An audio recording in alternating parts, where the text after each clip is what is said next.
तो आज हम शुरू करने वाले हैं ड्रैगन बॉल जीटी का पहला एपिसोड। कहानी की शुरुआत में हमें दिखाई जाती है पिलफ आर्मी की शिप जो कि बढ़ती है कामे लुकआउट की तरफ। यहाँ कुछ ऐसा है जिसके वजह से वो पूरी बाजी ही पलट सकते हैं। फिर तभी सीन शिफ्ट होता है माजिन ऊब और गोकू की तरफ जो कि हाइपरबॉलिक टाइम चैम्बर के अंदर ट्रेनिंग कर रहे थे और उन दोनों ने तो हाइपरबॉलिक टाइम चैम्बर का सत्यानाश कर दिया था। यहाँ तक कि उनके की ब्लास्ट उस डायमेंशन से बाहर आ रहे थे। डेंडे और मिस्टर पोपो बोलते हैं कि हमने तो ये स्पेशली इन दोनों के लिए ही बनाया था, पर फिर भी देखो इनने इसका क्या हाल कर दिया, जिससे हम बता सकते हैं कि गोकू पहले से 1000 गुना ज्यादा पावरफुल है। और बस इतना ही नहीं, उनके अटैक ने तो पिलफ आर्मी की भी नाक पे दम कर दिया था। अगर की ब्लास्ट जरा सा इधर उधर हो जाता तो उनकी जान भी जा सकती थी, पर इस बार वो पीछे हटने से मना कर देते हैं क्योंकि किसी भी कीमत पे उन्हें उस टेम्पल के अंदर जाना था। पर किसी तरह वो फाइनली वहाँ पर पहुंच जाते हैं। पर उसी वक्त गोकू और रूब अपना स्पेशल अटैक करते हैं और पूरे कामे लुकआउट का सत्यानाश कर देते हैं। फिर हमें दिखाया जाता है कि आखिर पिलफ आर्मी इधर आई क्यों है। दरअसल अब वो हार के परेशान हो चुके हैं, तो अब वो हासिल करना चाहते हैं दी अल्टीमेट ड्रैगन बॉल्स, जिसकी मदद से वो फाइनली पूरी दुनिया में कब्जा कर लेगा। और वो इस बार तब तक नहीं रुकेगा जब तक वो पूरी दुनिया पे कब्जा ना कर ले। उसके बाद हमें दिखाया जाता है कि गोकू और रूप दोनों बाहर आ चुके हैं। दरअसल अब ये 5 साल बाद वापस आए हैं। अगर आपको याद होगा तो ड्रैगन बॉल जी के एंड में गोकू ऊब को लेके चले गया था, तो ठीक उसके बाद ये अब वापस आ रहा है। पर जरा सोच के देखो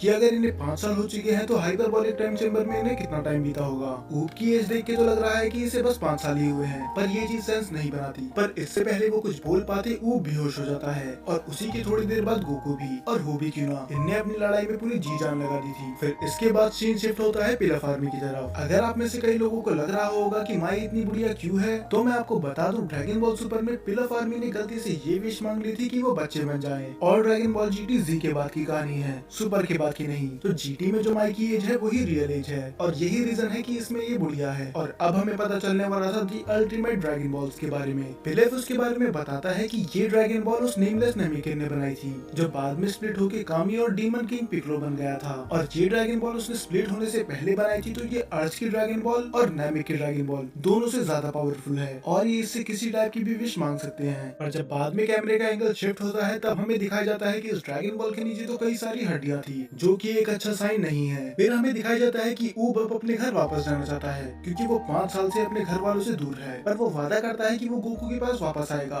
फिर से ट्रेनिंग करने के लिए। और वो उसे थैंक्स भी करता है क्योंकि गोकू ने उसके परिवार की बहुत ज्यादा मदद करी है और उसे ट्रेन भी करा है। पर गोकू बोलता है कि थैंक्स बोलने की कोई जरूरत नहीं है क्योंकि मुझे भी तुम्हारे साथ लड़के बहुत ज्यादा मजा आया। और ऊब वहाँ से चली जाता है। तब गोकू को याद आता है कि घर पे उसकी भी बीवी और बच्चे हैं और ये चीज उसे 5 साल बाद याद आई। तो वो बोलता है कि मुझे भी घर जाना चाहिए चीची के पास। गोकू जाने ही वाला होता है पर उसे कुछ स्ट्रेंज महसूस होता है क्योंकि फाइनली द पिलफ आर्मी समन कर चुकी थी दी अल्टीमेट शैंडोन को।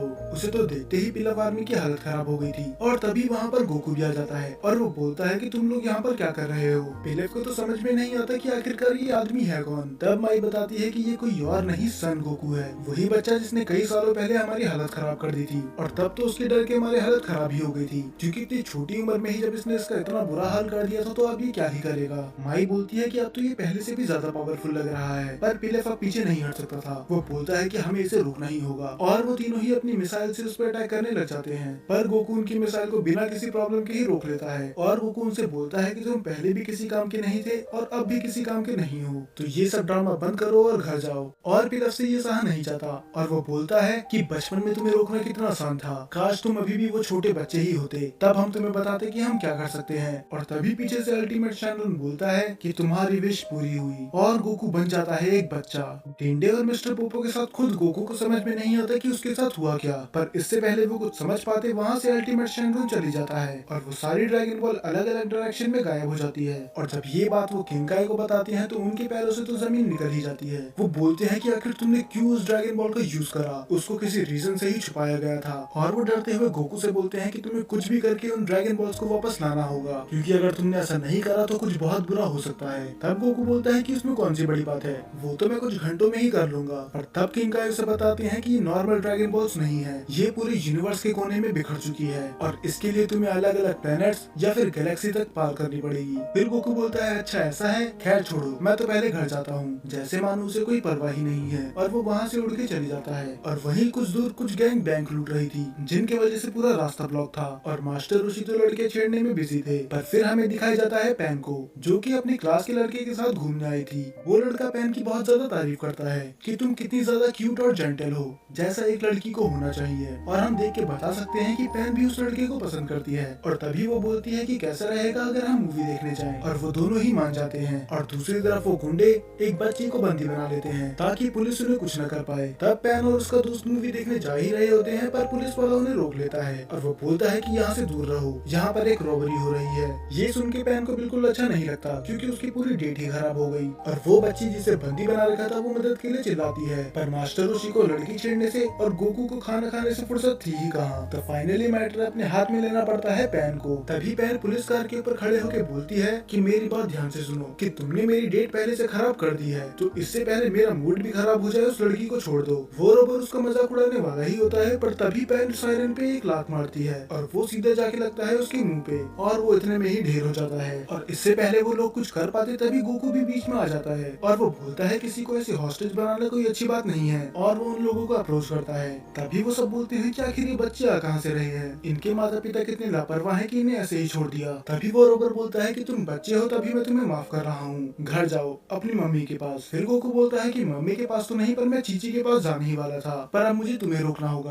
और ये सुन के वो गुस्सा हो जाता है और उसे पंच करता ही है, पर गोकू उसे आराम से डॉज कर लेता है और होना भी क्या था। अब जैसे ही गोकू उसे पंच करने ही वाला होता है तभी बीच में पैन आ जाती है और उसे वहाँ से लेके चली जाती है और पैन उसे डांटती है कि बच्चों को लड़ाई से दूर रहना चाहिए। फिर गोकू बोलता है कि तुम भी तो बच्ची हो, और तब पैन बोलती है कि मैं तुमसे तो बड़ी हूँ ना, तो मेरी बात मानो और यहाँ से भाग जाओ वरना कहीं तुम्हें चोट ना लग जाए। पर तभी एक एक करके पैन उन सबको उनकी नानी याद दिला देती है। गोकू कई बार फाइट के बीच में आने की कोशिश करता है पर पैन उसे हर बार भगा देती है और वो अकेले ही पूरी गैंग को हरा देती है। गोहान की बेटी से और हम उम्मीद कर भी कह सकते हैं, पर बस वो गुंडे ही नहीं थे जिनका दिन खराब था, आज पैन का भी दिन खराब ही था क्योंकि वो लड़का अभी जो उससे प्यार भरी बातें कर रहा था उसकी तो डर के हमारे हालत ही खराब हो गई थी। वो मन में सोचता है कि अगर इसने क्रिमिनल्स की ये हालत कर दी तो मेरी तो ये हड्डी पसली कर देगी। तो वो बोलता है कि मुझे कुछ काम याद आ गया और वो वहाँ से भाग जाता है और इसके बाद पैन रोने लग जाती है और वो बोलती है कि ये लड़का भी मुझसे डर के भाग गया। तो हम कह सकते हैं कि ये पहली बार नहीं हो रहा। पर तभी दोनों देखते हैं कि वहाँ पर मास्टर रोशी आ चुके हैं और तब वो दोनों एक दूसरे की तरफ देख के बोलते हैं क्या तुम भी इन्हें जानते हो। यहाँ पर पैन ने पूरा क्राइम रोक लिया और मास्टर रोशी अब आ रहे हैं और वो अभी भी वही चीज कर रहे थे जिसके लिए वो जाने जाते हैं, लड़कियों को छेड़ना।